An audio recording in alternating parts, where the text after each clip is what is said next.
इसी बुनियाद पर हम तमाम लोग नबी पाक को अल्लाह ने अता कर दिया ना। और जब अल्लाह ने अता कर दिया तो अब अल्लाह के नबी जो चाहे कर सकते। अल्लाह ने अता कर दिया, जो चाहे कर सकते। अब जरा आपको मैं बताता चलूं, कोई मेरे पास आया, आकर के 100 रुपया दिया कि मैं आपको दे दिया, तो क्या उस आदमी का हक रहता है 100 रुपए देने पर? मैं उस 100 रुपए से बिरयानी खाऊं या मिठा खाऊं या कुछ भी करूं? हाँ, नहीं होता ना। अल्लाह ने अता कर दिया, अल्लाह ने अता कर दिया। और जब अल्लाह ने अता कर दिया तो मेरा मुस्तफा जो चाहे कर सकता है। इसीलिए तो आला हज़रत ने फरमाया, खालिके कुल ने आपको मालिके कुल बना दिया। खालिके कुल ने आपको मालिके कुल बना दिया। और ऐसे ही नहीं, दोनों जहां की, सिर्फ दुनिया की नहीं, दोनों जहां है आपके कब्ज़े इख्तियार में। किसमें है? इख्तियार में। अब आते हैं लोग, कहते हैं, मुझसे सवाल करते हैं, जरा इसका भी मैं खुलासा कर दूं। लोग कहते हैं अगर नबी को इख्तियार होता, अगर नबी को इख्तियार होता तो अपने चचा अबू तालिब को ईमान वाला क्यों नहीं बना सके? आकर के कहते हैं अरे नबी मोहब्बत करते थे, नबी चाहते थे, नबी पाक सल्लल्लाहु अलैहि वसल्लम उनके पास पले, अल्लाह से दुआ किया, फिर भी ईमान वाला नहीं बनाए, फिर भी ईमान वाला नहीं बनाए। अल्लाह ताला ने क्या फरमाया? इन्नका ला तहदी मन अहबब्ता, ए महबूब आप उसे हिदायत के रास्ते पर नहीं, हिदायत नहीं दे सकते जिसे आप मोहब्बत करते हैं। मैं तो इस पर अभी गुफ्तगू करूंगा, लेकिन मैं आपको इल्जामी पहले जवाब दे दूं ताकि लोगों का मुंह बंद हो जाए, क्योंकि मेरा तरीका है कि पहले आवाम समझ जाए उसके बाद इल्म लाता। अब मैं कहता हूं, देखना, लोग जो कहते हैं अल्लाह के नबी सल्लल्लाहु अलैहि वसल्लम को इख्तियार होता तो अबू तालिब ईमान वाला होता, ईमान वाले नहीं होते। 600 साल 600 साल शैतान ने इबादत किया। फरिश्तों का सरदार था, मुअल्लिमुल मलाइका था। अल्लाह की इबादत कितने साल किया? बोलिए, 600 साल अल्लाह की इबादत किया।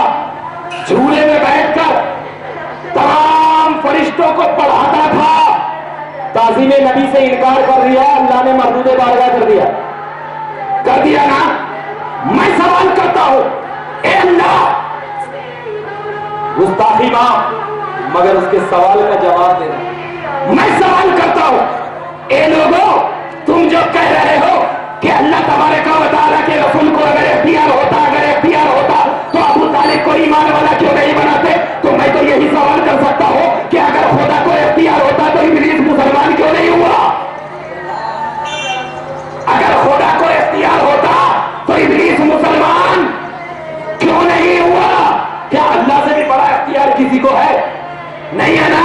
अल्लाह तमाम इख्तियारात का जामे, अल्लाह ने तमाम को मुख्तार बनाया। अल्लाह का इख्तियार जाती, रसूलुल्लाह का इख्तियार अताई। अल्लाह ने मेरे मुस्तफा को इख्तियार वाला बनाया।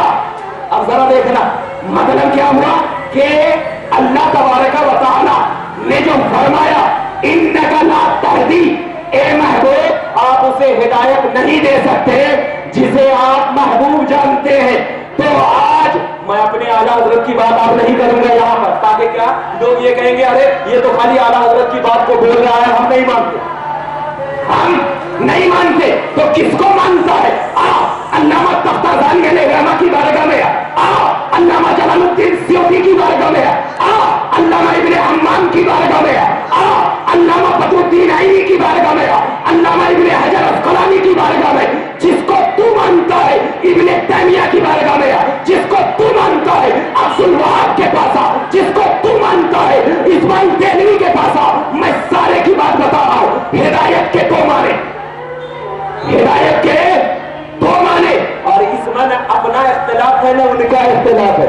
इसीलिए मैंने नाम ले लिया, ना अपना इख्तिलाफ है ना उनका इख्तिलाफ है। वो दो माने क्या है मैं आपको सिंपल अंदाज में समझाता चलूं। मैं किसी का हाथ पकड़ा और पकड़ने के बाद लेकर के एकदम बिल्कुल इसको 4 मीनार जाने की जरूरत थी, मैं हाथ पकड़ा, बिल्कुल नया आदमी था, बिल्कुल नया आदमी था। میں نے اس کا ہاتھ پکڑا اور لے جا کر کے 4 مینار تک چھوڑ دیا۔ اب گمراہ ہونے کا سوال ہو سکتا ہے اس کو؟ جس کا میں ہاتھ پکڑ کر 4 مینار لے کر گیا تو کیا اب وہ بھٹک سکتا ہے؟ نہیں بھٹک سکتا۔ تو ہدایت کا معنی ہوتا ہے منزل مقصود تک پہنچانا۔ اس کی منزل کیا تھی؟ 4 مینار تھی۔ میں نے ہاتھ پکڑا اور پکڑ کر 4 مینار جو اس کی منزل مقصود تھی وہاں تک میں نے پہنچا دیا۔ اب بھٹکنے کا سوال نہیں۔ برخلاف ایک معنی ہدایت کا کیا ہے؟ منزل مقصود تک پہنچانا، اور دوسرا معنی ہے راستہ دکھانا۔ دوسرا معنی کیا ہے؟ راستہ دکھانا۔ پہلے معنی میں بھٹکنے کا سوال نہیں، پہلے معنی میں بھٹکنے کا سوال نہیں، دوسرے معنی میں کیا ہے؟ بھٹکنے کا سوال ہے۔ نیا آدمی حیدرآباد میں آیا، یہاں پر آ کر کھڑا ہو گیا، کہا مولوی صاحب ذرا مجھے 4 مینار پہنچا دیجئے۔ میں کہا یہاں سے جاؤ، فلاں راستے میں جاؤ، اتنی گلیاں جاؤ، حیدرآباد کی گلیاں، یہاں جاؤ، راستے میں جاؤ۔ اب بیچارہ انمول تک گیا، بھٹک گیا، سوچا یہی 4 مینار ہے۔ بھٹکنے کا اندازہ ہو سکتا ہے۔ اب ذرا دیکھنا، اللہ نے فرمایا انک لا تہدی من احببت۔ پہلے نبوت کے شرائط معلوم کر لو۔ نبوت صرف اور صرف اس لیے ہوا کرتی ہے کہ وہ صرف راستہ دکھائے۔ وہ صرف نبی جو آتا ہے وہ صرف راستہ دکھانے کے لیے آتا ہے، وہ راستہ دکھانے کے لیے آتا ہے۔ اب محبوب انک لا تہدی من احببت، اے محبوب یہ جو ابو طالب ہے آپ اس کو منزل مقصود تک نہیں پہنچا سکتے۔ کیوں؟ منزل مقصود تک پہنچانا تو خدا کا کام ہے، آپ کا کام تو صرف راستہ دکھانا ہے۔ آپ راستہ دکھا دو، اگر وہ سیدھے راستے پر چلا ہدایت پا جائے گا، اور وہ بھٹک گیا تو آپ کی اس میں کوئی پکڑ نہیں ہوگی، کیونکہ میں نے آپ کو صرف راستہ دکھانے کے لیے بھیجا ہے، چلانے کے لیے نہیں۔ چلانے کے لیے اور چلا دو، راستہ دکھانے کے لیے بھیجا ہے، منزل مقصود تک پہنچانے کے لیے نہیں۔ کیوں؟ اس لیے کہ دیکھو اللہ اکبر کبیرہ، وَأَمَّا قَوْمُ ثَمُودٍ فَهَدَيْنَاهُمْ فَاسْتَحَبُّوا الْعَمَىٰ عَلَى الْهُدَىٰ۔ اللہ فرماتا ہے کہ ہم نے قوم ثمود کو ہدایت دیا، لیکن انہوں نے گمراہی کو پسند کر لیا۔ کس پر؟ اچھائی پر۔ گمراہی کو پسند کر لیا اچھائی پر۔ اب ذرا دیکھنا اس میں بھی وَأَمَّا قَوْمُ ثَمُودٍ فَهَدَيْنَاهُمْ، ہم نے ہدایت دیا۔ اللہ کیا کہہ رہا ہے؟ ہم نے ہدایت دیا۔ اس کے بعد اللہ کہہ رہا ہے کہ ہم نے ان کو ہدایت دیا، پھر بھی یہ ہدایت سے دور ہو گئے اور انہوں نے گمراہی کو پسند کر لیا۔ تو یہاں پر ہدایت کا معنی ہے راستہ دکھانا۔ یہاں پر ہدایت کا معنی راستہ دکھانا، ورنہ اگر ہدایت کا معنی منزل مقصود تک پہنچانا لے لیں گے تو وہ شخص کافر ہو جائے گا۔ کیوں؟ اس لیے کہ جو خدا کسی کو ہدایت تک اگر پہنچا دے اس کے بعد گمراہی کا سوال نہیں۔ تو یہ آیت میں ہدایت کا معنی راستہ دکھانا ہے، اور انک لا تہدی من احببت میں ہدایت کا معنی منزل مقصود تک پہنچانا ہے۔ تو جب ہمیں ہدایت کا معنی معلوم ہو گیا تو نبی ہادی ہے۔ کیوں ہادی ہے؟ اس لیے کہ اللہ نے اسے ہدایت کا ذریعہ بنا کر بھیجا ہے، اللہ نے انہیں وحدت کا ذریعہ بنا کر بھیجا ہے، اللہ نے انہیں تمام طریقوں کو اپنے سینوں میں پسا کر بھیجا ہے۔ تو وہی نبی جب ہدایت دے کر آیا، ہدایت لے کر آیا، تو حضرت ابو بکر نے وہ ہدایت کا طریقہ معلوم کر لیا تو اسے ایمان والا تصور کیا جانے لگا۔ عمر نے ہدایت کا طریقہ معلوم کر لیا، ایمان والا تصور کیا جانے لگا۔ عثمان نے ہدایت کا طریقہ معلوم کر لیا، ایمان کی چشنی بھی گئی۔ اور ابو بکر علی نے ہدایت والا معلوم کر لیا، ہدایت کا سردار بنا دیا گیا۔ اب تمام کائنات میں اللہ نے اعلان کر دیا کہ یہ محبوب ہدایت اس لیے ہے کہ تجھے ہدایت دیں گے، دل کا دروازہ کھولے رکھنا، ہدایت اندر چلی جائے گی، ہدایت کھولے رکھنا اندر چلی جائے گی۔ اسی بنیاد پر جن لوگوں نے دل کا دروازہ کھولا اسے ہدایت مل گئی۔ اور جب ابو طالب کے بعد مسلم کی حدیث گواہ نبی پاک کے جانے کے بعد کہا چچا جان ایمان لے آئیے، ابو طالب نے کہا اے محمد عربی मुझे आपकी नबूवत से कोई इनकार नहीं है, मैं आपको मानता हूँ, आपको जानता हूँ, आपको अल्लाह ने नबी बनाया है, लेकिन मैं अपने आबा व उस्ताद को नहीं छोड़ सकता, मुझे अपने आबा व उस्ताद से प्यार है। तो मालूम हो गया नबी ने हिदायत का रास्ता बताया था कि चचा जान मैं मोहम्मद अरबी आपको हिदायत का रास्ता बता रहा हूँ कि कल दुनिया ये न कहे कि अपने चचा प्यारे चचा को मोहम्मद अरबी ने हिदायत का रास्ता नहीं बताया है। अब कबूल करना आपके हाथ में है, कबूल करेंगे तो मोहम्मद अरबी के गिरोह में आ जाएंगे, कबूल करेंगे तो तुम्हें आशिक़ रसूल समझा जाएगा, कबूल करेंगे तो तुम्हें नूरानियत मोहम्मदी में सरशार किया जाएगा, कबूल करेंगे तो तुम्हें इश्क का ऐसा ताजदार बना दिया जाएगा कि दुनिया कहेगी कि ये मोहम्मद अरबी का चचा कोई आम नहीं बल्कि नबी का चाहने वाला नजर आ रहा है। अगर नहीं कहेंगे तो बस मैं इतना कर सकता हूँ, बस मैं इतना कर सकता हूँ, क्योंकि नबी ने इख्तियार दिया है मुझे, नबी ने इख्तियार दिया है, अल्लाह ने मुझे इख्तियार दिया है। मैं इतना कर सकता हूँ कि आपको जो अजाब हो रहा है मैं अपने इख्तियार से,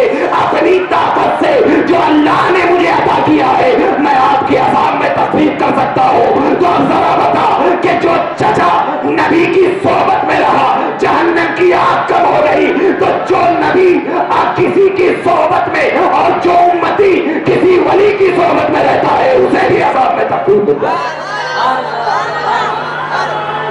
इसीलिए हम तमाम मीलादुन नबी का जलसा मनाते हैं, हम तमाम मीलादुन नबी का जलसा मनाते हैं। और जब मीलादुन नबी का जलसा हमारे पास मयस्सर होता है तो हम ये नहीं देखते कि आदमी कितने हैं, नहीं देखते, क्योंकि जंगे बदर में भी 72 थे और अल्लाह ने फरमाया कम फियतिन कलीलतिन गुलिबत फियतुन कसीरतुन, कम जमात बड़ी जमात पे गलबा लाएगी। क्यों? इसलिए कि कम जमात के साथ फरिश्ते रहा करते और बड़ी जमात के साथ शैतान रहा करते। अब जरा देखना, यहां पर ये नहीं देखना कि कम है कम है कम है कम है। मैंने एक बयान इंटरनेट पे सुना, यहूदियों का एक बयान है, मुसलमानों अब भी सुधर जाओ। यहूदियों ने क्या कहा कि मुसलमान को नमाज से मत रोको, रोजे से मत रोको, अगर मुसलमानों को दबाना है तो उसके दिल से इश्क़ रसूल को निकाल लो। हम उस यहूदियों को ये दर्स देते हैं कि तुम्हारी नस्लें खत्म हो जाएगी, लेकिन हमारे सीना से कभी इश्क़ रसूल नहीं निकाल सकोगे। नस्लें खत्म हो गई, आज तारीख गवाह है, जो जो इश्क़ रसूल को निकालने के लिए आगे बढ़ा उसकी नस्लें खत्म हो गई। यजीद इमाम हुसैन के पीछे पड़ा, नस्लें तबाह हो गई, लेकिन हुरैसी नस्ल आज भी जिंदा है, आज भी जिंदा है। क्यों? यही अल्लाह बताना चाह रहा था कि तुम एक हुसैन को मार सकते हो, लेकिन हुसैनी को कहां? तुम एक हुसैन को मार सकते हो, लेकिन हुसैन के नाम लेने वाले को कहां? क्यों? अरे ये हुसैनी कोई आम नहीं बल्कि उस हुसैन का गुलाम है जिस हुसैन ने अपने नाना जान से लुआब लिया था, और ऐसा लुआब लिया था कि हुसैन ने कहा कि कसम खुदा की मैंने दुनिया का पानी पिया, तमाम का पानी पिया, लेकिन जो शीरी लुआब मेरे नाना के लुआब से मिल गया हुसैन को कभी मजा नहीं आने। ये है हुसैन, वो नाना जिसका तमाम चीजें अनमोल हो, तमाम जात अनमोल हो, रवैयात अनमोल हो। उसी नबी की जब याद को हम मनाया करते हैं और उसी नबी के फरमान पे अपनी जान को कुर्बान किया करते हैं, तो हमें याद आता है वो जमाना जिस जमाने में जब हम तालिब इल्म के जमाने में थे। हमारे पीर मुर्शिद हजरत शेख तरीकत अल्लामा सैयद मुख्तार अशरफ क़िबला मद्दुल आली सुना करता था, बच्चा था सुना करता था, लोग कहते थे अरे वली वो होता है जिसे देखकर खुदा याद आ जाए, सुना करता था, बचपन का जमाना था। लेकिन कसम खुदा की जब वो आशिक़ रसूल के नवासे पे निगाह पड़ी तो दुनिया आज भी कहती है कि निगाहे वली में वो तासीर देखी। आज भी कहती है दुनिया, निगाहे वली में वो तासीर देखी, तुम्हारी हमारी नहीं, बदलती हजारों की तकदीर देखी। बदलती हजारों की, एक सबकी नहीं, हजारों की, और मैं कहता हूं करोड़ों की, अरबों की। क्यों? इसलिए कि जो दर का भिखारी होता है वो घर वाला हो जाता है। जो दर का भिखारी होता है वो घर वाला होता है। क्यों? इसलिए कि पहले नबी के दर वाले नहीं थे, घर वाले थे। आज जो कहते हैं यौमे सहाबा मनाते हैं, यौमे सहाबा मनाते, अरे नबी का यौम नहीं मना रहे, सहाबा का यौम मना। तुम किसी सुन्नी को धोखा नहीं दे सकते यौमे सहाबा मनाते, मगर मच के आंसू किसी सुन्नी को धोखा नहीं दे सकते। जो असली सुन्नी हुआ करता है उसको तो नबी का इश्क याद रहता है, इश्क याद रहता है। आज हमारे नौजवान के मोबाइलों में एक ऐसे की वीडियो आ रही है जो बिल्कुल नौजवान कहता क्या तकरीर है, क्या तकरीर है, क्या तकरीर है, आहा क्या तकरीर है। मैं कहता हूं क्या तदबीर है फासले की, क्या तदबीर है, क्या तदबीर है। अगर इस तदबीर से निकल जाओगे तो शैतान ने भी तो तदबीर डाला था, शैतान ने भी तो तदबीर डाला था, और ऐसी तदबीर डाला था कि लोग उसके जालों में फंसते आ रहे थे, लोग उसके जालों में ऐसे फंसते आ रहे थे। लेकिन जब हजरत उमर ने देखा और नबी को मालूम था कि शैतान तदबीर डालता जाएगा, तो मैं नबी उमर को ऐसा पावरफुल बना दूंगा कि उमर जब तू मक्का की गलियों में चलेगा तो कसम खुदा की तुझे देखकर शैतान भी रास्ता छोड़ता नजर आएगा। अगर तुम्हारे सीनों में कसम खुदा की फारूक की ललकार है, तुम्हारी अदाओं में फारूक की संकार है, तुम्हारे निगाहों में फारूक की तलवार है, तो तुम इस शैतान को अपने दिल, अपने मोबाइल, अपनी जान से निकाल कर फेंको। क्योंकि जिस दिल में फारूक बसता है उसी में शैतान नहीं बसता। जिस दिल में सिद्दीक बसता है कोई मुनकिरीन ज़कात नहीं बसता। जिस दिल में उस्मान बसता है कोई बलवाई नहीं बसता। जिस दिल में अली बसता है कोई खारजी नहीं बसता। जिस दिल में इमाम अहमद बिन हंबल बसता है कोई मुनकिरीन कुरान नहीं बसता। और जिस दिल में इमाम रब्बानी बसता है कोई आमद पर नहीं बसता। और जिस दिल में अहमद रजा बसता है कोई बदअकीदा नहीं बसता। बोलो, कोई बदअकीदा नहीं बसता। क्यों? कि क्यों ये रजा के नेज़े की मार है कि अदू के सीने में वार है, और ये वार से पार है, और ये ऐसा वार है कि सिर्फ ये हैदराबाद की सरजमीन से पार नहीं, सिर्फ हिंदुस्तान की सरजमीन से पार नहीं, बल्कि जब सऊदिया की सरजमीन पर गई तो ऐसा पार किया कि मक्का के उलमा ने कहा कि ये कोई अहमद रजा आम नहीं, ये कोई अहमद रजा तलवारों का नाम नहीं, ये कोई अहमद रजा मुनकिरीन का नाम नहीं, ये कोई अहमद रजा सरदारों का नाम नहीं, ये अहमद रजा तो नजरिए का नाम है, ये अहमद रजा तो अकीदत का नाम है, ये अहमद रजा तो मोजज़े का नाम है। क्यों? इसलिए कि अहमद रजा ने कोई आम हस्ती बता, आज से लेकर के आज तक की कोई हस्ती बता, मैं डंके की चोट पे कहता हूँ, कोई हस्ती बता अगर जो हस्ती 8 घंटे में नबी के मोजज़ात को, नबी के गैबियात को अरबी जबान में लिख दे, कोई हस्ती पैदा नहीं हुई। और जब अहमद रजा से पूछते हैं ए अहमद रजा 8 घंटे में दिखा तो कैसे दिखा, तो अहमद रजा ने कहा कलम चल रहा था, चलाने वाला नजर नहीं आ रहा था। कलम चल रहा था, मेरी जबान चल रही थी, बोलने वाला नजर नहीं आ रहा था। आंख देख रही थी, देखने वाला नजर नहीं आ रहा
कैसे आका, मगर वही अहमद रजा जब नबी के घरानों की बात आती है तो अल्लाह अल्लाह।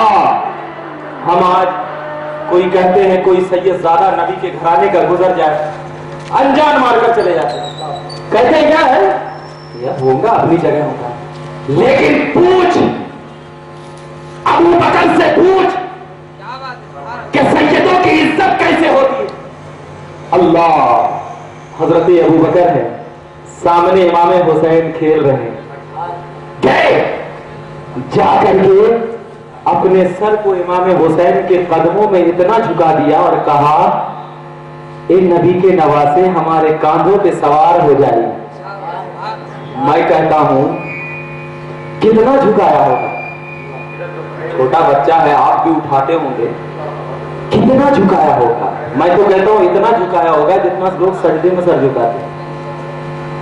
क्यों? इसलिए कि छोटा है, अगर जरा रुकू के इतना झुकाएंगे तो निकालने में तकलीफ होगी। गुलामों ने कहा, ए अमीरुल मोमिनीन, आप तो अभी के अमीर है, आपने ये क्यों किया? आप चाहते तो इमाम हुसैन के सर के ऊपर अपना दस्ते मुबारक रख देते, शफकत से बच्चे थे। मगर कुर्बान जाओ सिद्दीक अकबर की जानिसारी पर जब नाना के सामने आए थे तो कहा था, या रसूल अल्लाह, आपको देखना, आपकी बातें सुनना, आपके बाम पे जानो माल कुर्बान कर देना सिद्दीक का मंसब है, सिद्दीक का मंसब है। लेकिन जब नवासे की बात आई तो सिद्दीक अकबर के जहन में तो यही था ना कि नबी ने इनके साथ खेला है, नबी ने इनको कांधे पर बिठाया है। और मैं तो कहता हूं नबी की तफसीर है सिद्दीक, नबी की तफसीर है सिद्दीक। जब उनको कहा, ए सिद्दीक अकबर, आप उनके सर पर हाथ क्यों नहीं रख दिए? आप चाहते, आप अमीरुल मोमिनीन हैं, आप चाहते तो आप उनके हाथ पे दस्त रख देते। तो सिद्दीक अकबर कहते हैं, लोगों, हम सुन्नियों के लिए ये दर्श देते हैं कि सुनो, किसी भी अहले बैत के ऊपर हाथ नहीं रखा जाता, बल्कि उनको तो अपने सरों पे बिठाया जाता है। और जब कोई आदमी अपने सरों पे बिठाता है तो अल्लाह के रसूल कहते हैं कि जितना ऊंचा मेरे अहले बैत को जितने लोग अपने सरों पर बिठाएंगे, कल कयामत के दिन उसकी सवारी भी सबसे ऊंचे मकाम से गुजरती नजर आएगी। और जब अल्लाह के फरिश्ते पूछेंगे कि ये किसकी सवारी जा रही है, तो लोग कहेंगे ये उसकी सवारी जा रही है जो अहले बैत को अपने कांधों पे बिठाया करता। जब देखा कि अहले बैत की इतनी शान, सिद्दीकियत का ये मकाम, तो आला हजरत भी खामोश नहीं रहे। आला हजरत ने ये कहा कि गौसे आजम तुझसे दर से सग से है मुझको तुझसे दर से सग से है मुझको निस्बत। आला हजरत ने बताया निस्बत कितनी बड़ी चीज होती है, निस्बत कितनी बड़ी चीज होती है। मैं तो एकदम यकीन से कहता हूं कि मैं जब तक अशरफी न हुआ था मुझे कोई पहचानता नहीं था, मुझे कोई पहचानता नहीं था। और जब मैं अशरफी हो गया तो रज़वियत की यलगार भी आ गई, नक्शबंदियत की तलवार भी आ गई, सोहरवर्दियत की पहचान भी नजर आने लगी। क्यों? इसलिए कि अब आला हजरत ने कहा कि ये अशरफी, ये नज़वी और ये नक्शबंदी, ये सोहरवर्दी, ये आला हजरत की पहचान नहीं है, बल्कि पहचान वो है जो एक होकर अगर नबी के नाम पे अपनी जान देता है तो उसी जान देने वाले आशिक का नाम आला हजरत कहलाया जाता है। आज हम लोग क्या कहते हैं, ये अशरफी है इसको स्टेज पे मत आने दो, ये रज़वी है इसको स्टेज पे मत आने दो, ये नक्शबंदी है इसको दूर रखो, ये सोहरवर्दी है इसको दूर रखो। मैं आपसे पूछना चाहता हूं कि क्या अशरफी इस्लाम वाला नहीं, क्या रज़वी इस्लाम वाला नहीं, क्या सोहरवर्दी इस्लाम वाला नहीं, क्या नक्शबंदी इस्लाम वाला नहीं? तो जब सारे इस्लाम वाले हैं, नबी के मानने वाले हैं, तो तुम्हें किसने हक दिया کہ تم اس کو اسٹیج پہ آنے سے منع کرو؟ تمہیں کس نے حق دیا کہ تم اس کو اسٹیج پہ آنے سے منع کرو؟ ارے میں بتانا چاہتا ہوں کہ اعلیٰ حضرت جب فاضل بریلوی اپنے اسٹیج پہ بلایا کرتے تھے تو کسی ایسے ویسے کو نہیں بلکہ عالم ربانی حضرت امام احمد اشرف جیلانی رضی اللہ تعالیٰ عنہ کو بلایا کرتے تھے. اور اعلیٰ حضرت کا بیان ہے کہ جب وہ آیا کرتے تھے تو آنے کے بعد جب وہ تقریر کیا کرتے تھے تو اعلیٰ حضرت فاضل بریلوی ان کے ادب و احترام کی بنیاد پر کبھی اسٹیج پہ نہیں بیٹھے. ان سے پوچھا گیا کہ آپ اسٹیج پہ کیوں نہیں بیٹھتے تو اعلیٰ حضرت نے کہا کہ میں کیسے اسٹیج پہ بیٹھوں؟ ایک سید زیادہ بیٹھا ہوا ہے, میری عیب کو گوارا نہیں کہ میں اسٹیج پہ بیٹھوں. اب ذرا بتا کہ جب اعلیٰ حضرت نے رضوی اور اشرفی میں کوئی تفریق نہیں کی تو اعلیٰ حضرت کا چاہنے والا کوئی رضوی اشرفی میں کیسے تفریق کر سکتا ہے؟ میں تو ڈنکے کی چوٹ پہ کہتا ہوں کہ آج وہی لوگ ناکامیاب ہیں جو اپنے آپ کو ایک مسلک بتاتے چلے آ رہے ہیں. ارے ہمارا بھی مسلک اعلیٰ حضرت ہے, نقش بندیت کا بھی مسلک اعلیٰ حضرت ہے, سہروردیت کا بھی مسلک اعلیٰ حضرت ہے. کیوں؟ اس لیے کہ یہ مسلک ایک ایسی پہچان بن گیا, ایک ایسا سمان بن گیا, ایک ایسا فرمان بن گیا کہ جو اس مسلک کے ساتھ جڑا رہا وہ امام اعظم کے ساتھ جڑا رہا, اور جو اس مسلک سے جڑا ہو گیا وہ امام اعظم کا نہیں, کیونکہ سنیت کی پہچان مسلک اعلیٰ حضرت ہے, سنیت کی جان مسلک اعلیٰ حضرت ہے. اور جب ان تمام مسلکوں کو ایک رضوی, ایک اشرفی, ایک نقشبندی, ایک سہروردی جب لے کر چلے گا تو جس نبی کے 4 یار ہو, جس نبی کے ابو بکر,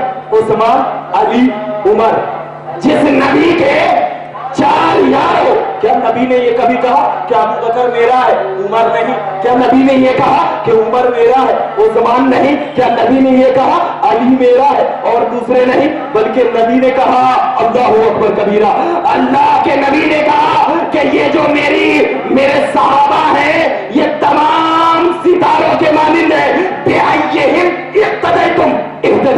جو تم میں سے کوئی بھی ان کی ابتدا کرے گا ہدایت پا جائے گا. تو ہمیں معلوم ہونا چاہیے جب نبی کے 4 یار, اسی لیے نبی پاک صلی اللہ علیہ وسلم نے 4 یار بنایا, اسی لیے اللہ کے رسول صلی اللہ علیہ وسلم نے ہم تمام لوگوں کو ولی بھی دیا تو کوئی قادری دیا, ولی بھی دیا تو کوئی اشرفی دیا, ولی بھی دیا تو کوئی سہروردی دیا, ولی بھی دیا تو کوئی نقشبندی دیا. پتا کیا چل گیا کہ 4 یار ادھر ہے اور ولایت کا تاجدار ادھر ہے. چاروں کو مانو گے تو ایمان والے کہلاؤ گے. اور اگر کوئی کہہ دیا کہ رضوی الگ ہے صرف اس بنیاد پر کہ وہ رضوی الگ ہے صرف اس بنیاد پر کہ وہ اشرفی سے آپس میں نہیں بنتی ہے, یا اس بنیاد پر کہ وہ آپس میں ایک دوسرے سے نہیں بنتے ہیں, تو اپنے لیے مت جیو, نبی کے نام کے لیے جیو. کیونکہ اپنے لیے جیو گے تو تمہاری کوئی حیثیت نہیں رہے گی, اور نبی کے نام کے لیے جیو گے تو تم دنیا میں بھی کامیاب رہو گے, آخرت میں بھی کامیاب. میں نے اس لیے درس دیا کہ آج حیدرآباد کی سرزمین پہ بہت سارے فتنے ہوتے ہیں. میلاد النبی تمام فتنوں کو دور کرنے کا ایک میلاد ہے. میلاد النبی دنیا کو بتانے کا ایک ذریعہ ہے کہ میلاد النبی ہم اس لیے مناتے ہیں کہ ذرا بتاؤ کوئی نبی کو آتنکوادی کہتا ہے؟ بتائیے, ہمارے نبی آتنکوادی ہو سکتے ہیں؟ نہیں نا, بلکہ کیا ہو سکتے ہیں؟ قرآن کہتا ہے وما ارسلناک الا رحمۃ للعالمین. قرآن کیا کہتا ہے؟ میرے نبی رحمت والے, میرے نبی رحمت والے. یعنی میں رحیم کب کہوں گا؟ میرے پاس اگر کوئی آیا, میں بھاڑ بول کے تھاپ مار دیا, مجھے کوئی رحم فرمانے والا کہے گا؟ نہیں کہے گا. میں کیا کہے گا؟ ارے بہت بڑا ظالم ہے, یہ آیا اور تھاپ مار دیا. رحم کرنے والا کب کہے گا؟ میرے پاس آیا, شفقت سے ہاتھ رکھا, اچھے سے ہاتھ ملایا, بٹھایا, عزت کیا, تعظیم کیا. اگر عید کا موقع آیا تو شیر خرما کھلایا, بقرعید کا موقع آیا تو گوشت کھلایا, میری تعریف کر کے جائے گا. کہے گا واہ کیا دل ہے بھائی, بہت رحم و کرم والے, کیا دل ہے. اللہ اکبر کبیرہ. مطلب ایک عام انسان کو آپ کی تعظیم کر رہا ہے, آپ پر شفقت کر رہا ہے, آپ پر تمام چیزوں کو لے کر آ رہا ہے, تو بہت تعظیم, بہت رحمت, بہت رحم و کرم والا. ذرا بول, نبی کے آنے سے پہلے مکہ کا حال کیا تھا؟ ذرا بول, نبی کے اس ظاہری دنیا میں وجود رکھنے سے پہلے مکہ کا کیا حال تھا؟ میں بتاتا ہوں, آتنکوادی تھے سب لوگ